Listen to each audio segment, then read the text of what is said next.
আমি ওমরের নামে আল্লাহর কাছে নালিশ করব। কি নালিশ করবে? যে ওমরের আমলে আমি না খেয়ে আছি, আমার সন্তান না খেয়ে আছে।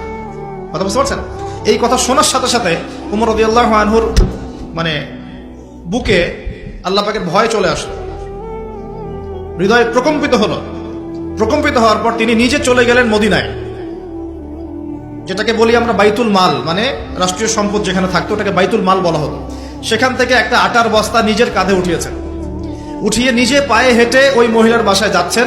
তার পাশে থাকা একজন সাহাবী, তিনি বলছেন, তার নাম আসলাম রাদিয়াল্লাহু আনহু, তিনি বলছেন যে ইয়া আমিরুল মুমিনিন, হে আমিরুল মুমিনিন, আমাকে দিন, আনা আহমিলুক, আমি এটাকে বহন করে নিয়ে যাই। আপনি চলেন, সাথে সমস্যা নেই, আমি বহন করে নিয়ে যাই অ্যাটলিস্ট।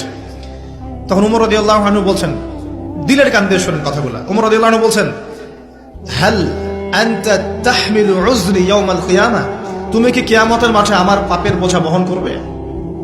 সুবহানাল্লাহ, চিন্তা করে দেখেন। নিজের হাতে গেলেন, রান্না করে খাওয়ালেন, তারপরে বললেন আগামীকাল তুমি আমিরুল মুমিনিনের দরবারে এসো, সেখানে আমাকে পাবে। এই হলো উমর রাদিয়াল্লাহু আনহুর খেলাফত। একদিন তিনি তার যে উট, এটাকে পরিষ্কার করছেন। আলী রাদিয়াল্লাহু আনহু দেখে বলছেন, আমিরুল মুমিনিন, আপনি পরবর্তী জেনারেশনের জন্য অনেক কঠিন আদর্শ রেখে যাচ্ছেন। আপনি এত কাজ করছেন, তারপরে নিজের কাজও নিজে করছেন।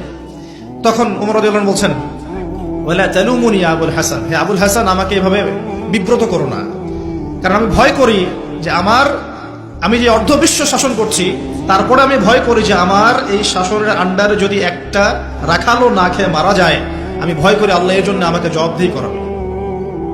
আরেকটা বলে শেষ করে দিই, আমর ইবনে আস রাদিয়াল্লাহু আনহু, তিনি একজন গভর্নর, কোথাকার? মিশরের। কার আমলে আছেন? ওমর রাদিয়াল্লাহু আনহুর সময়। তো তার ছেলের নাম হচ্ছে মুহাম্মদ। তো সেই মুহাম্মদ আমর ইবনে আসের ছেলে রাদিয়াল্লাহু আনহু।